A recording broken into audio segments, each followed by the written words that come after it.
conference. We're in Pod 4 today when it comes to the Big 12. Pod 4 includes Arizona, Arizona State, Utah, and Colorado. 3 of those teams, I believe, are 2-0. And then one, Colorado, of course, is off to the start that they have after the loss over the weekend. Let's start with Arizona. They have Kansas State. It's a non-conference game, which is part of what we've now brought up a couple of different times. Your thoughts on what you've seen from Fafita and McMillan had that monstrous game to open up with, and they have the game with K-State on the road. Arizona has been they're 2-0, so you can't sneeze at that, but they've been spotty. Kansas State 2-0, and they've been spotty. So from that perspective, this game is really interesting to see who can put their best foot forward and play a complete game, because I don't think either one of them have yet. Obviously, Fafita and McMillan are fantastic, but if Kansas State's defense finds a way to contain McMillan a little bit, they're going to have to find other targets, other things to go to. But so far, so good for Arizona in the Big 12, but this is the first time they're playing a Big 12 team, even though it's a non-conference game. But I think it'll be a tight one. I think it's going to be interesting to see them go on the road in Manhattan, where they're going to show out on Friday night and get loud and get crazy, and we'll see how the Cats handle that on either side.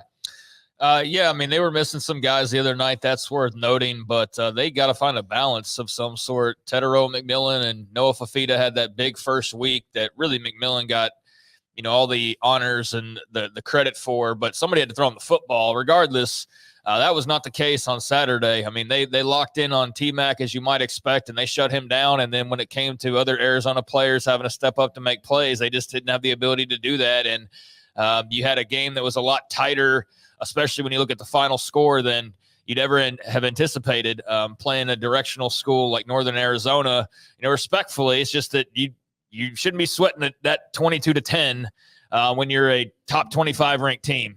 So if that was just a one-off and they had won huge in the first week, then maybe you just blow it off and be like, hey, that was just a weird thing. But the fact that they struggled in the first week a little bit, and then this was a struggle, but it was like for a different reason, is kind of why you're like, all right, well, what is this going to be? Because it was the offense that was the big explosive party in the first game, and then the defense really carried them in this game. So they got to figure out the eligibility situation of Ja'Cory Krosky-Merritt. That was something that got brought up. He is out of the lineup right now because of some school issues, which I don't know, like grades or what, but it was just a question about his eligibility. So he's not available for them right now. So that's, one player that you check off that would normally get some touches for them.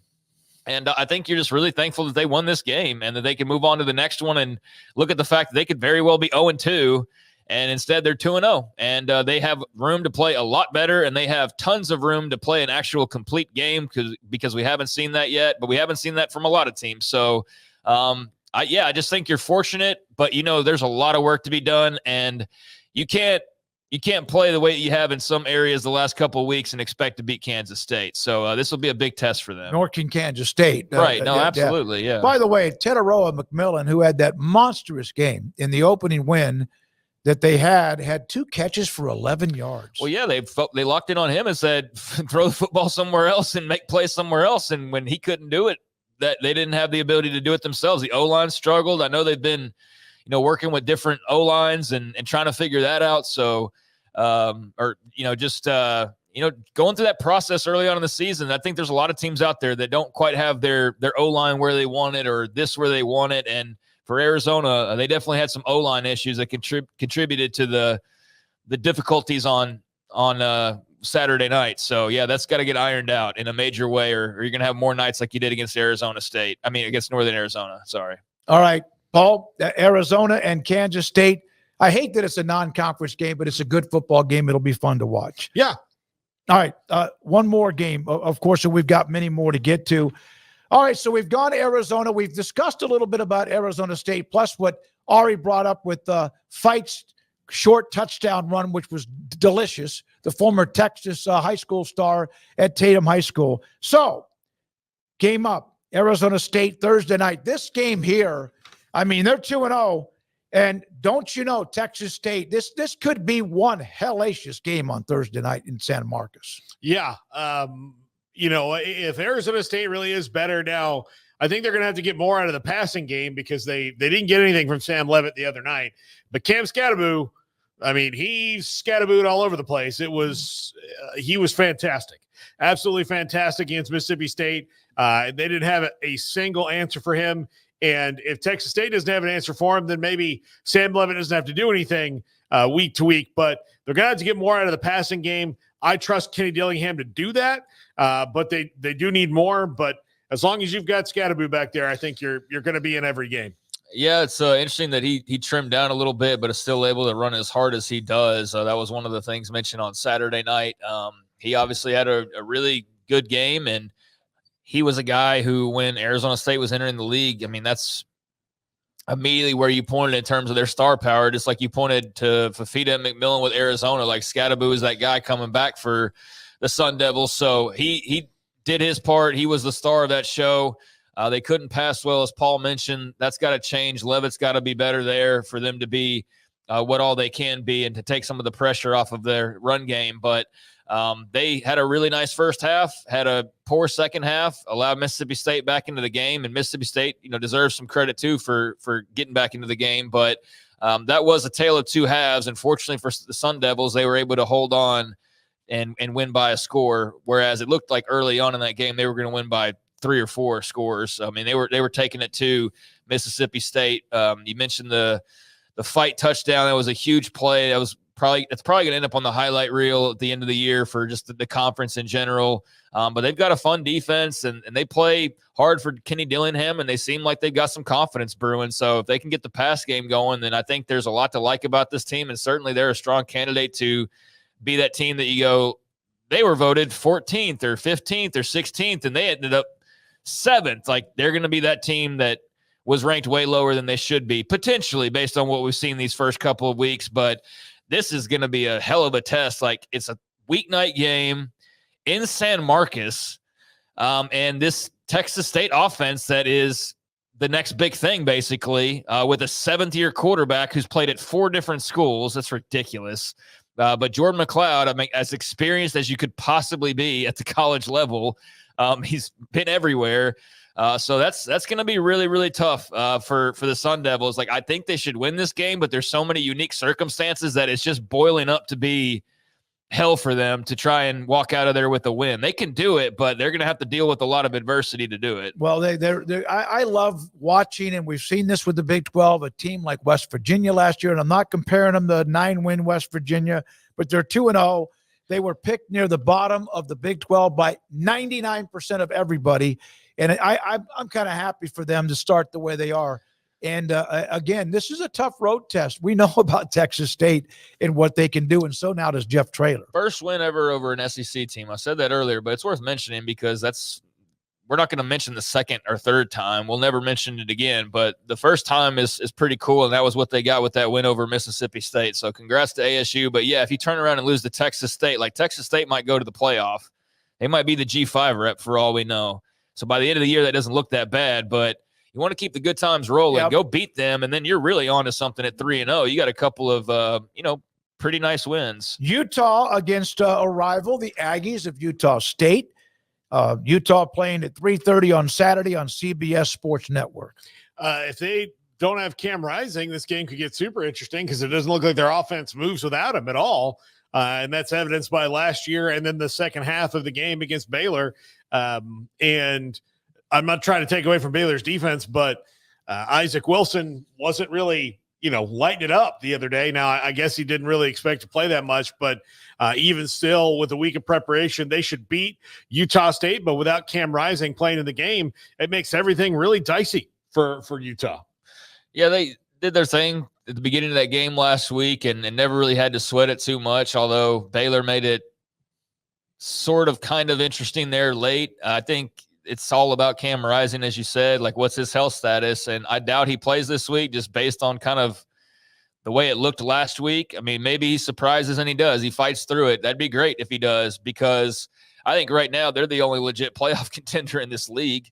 The one that you can sit there and feel pretty good about projecting that far ahead. but not if they don't have Cam Rising. You don't, because they're not.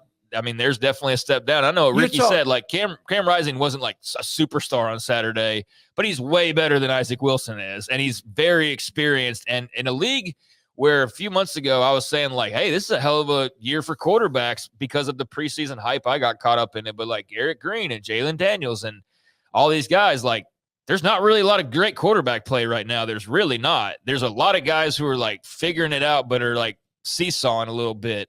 And so I think having Steady Eddie and Cam Rising is an advantage for a team that's already built better than a lot of the other teams. He's a perfect fit for their mentality because he has that mentality. Utah State was just destroyed by USC 48-0. No, they should cruise in this game. This should be 3-0 without a bat and an eye. And so if you're going to have Cam Rising miss a game, this is the one to miss. But they are to me the number one team still in the league. We have Craig's off the radar around the corner, and then that Troy Calhoun interview and John McClain. But we have one more team. We've discussed them a lot, so really not much to say here to me.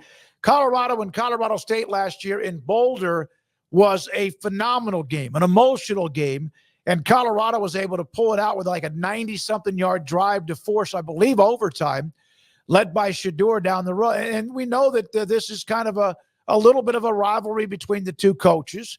Colorado State, Colorado, the game is not. It is in Fort Collins, I believe. Am I right? Yep. I believe it is. I believe it's at Colorado State. Yeah, it is. It is at Colorado State. What Colorado has exposed, though, through the first couple weeks is you don't have to have a really ornate game plan to control the game against them. You need to run up the middle, and you need to pin your ears back and come at Shedeur Sanders as much as you can. But you better get him and not allow him to kind of get. Yeah, Colorado State, like I genuinely think they're going to have a very, very hard time covering all four of those receivers. We forget about Will Shepherd a little bit because he wasn't in the first game, but he's also very good, a transfer from Vanderbilt.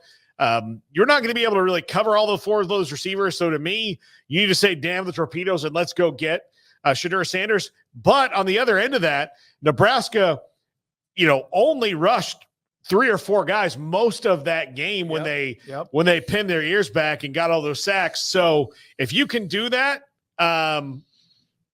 I don't know.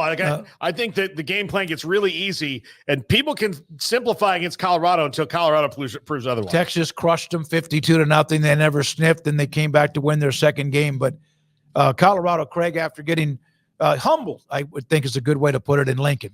I don't know if that's possible, honestly, but if they were going to be, then that would be the game to do it. And, yeah, they basically dared Colorado to run, and Colorado still didn't decide to run. So what do you do? I mean, here, no, please run.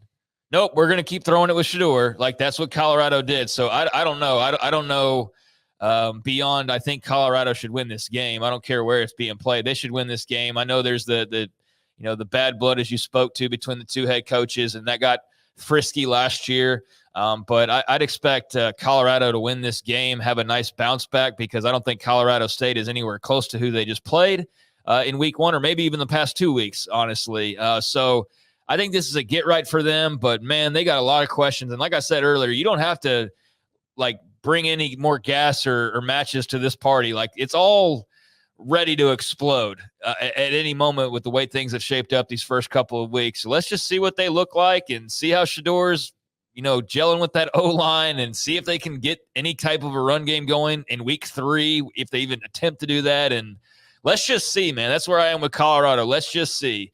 They are a story and will be for right now until they drop a couple more games. But, we saw how that went last year, where they were as hot could be, and then they were just it's like they fell off the face of the earth in the second half of the season. I don't think they're quite there. I think the interest is still there, but you lose to Colorado State, and I don't think we're going to be talking about Colorado much more, except for where Deion's living next year, basically. So they got to win this one. Man, they should.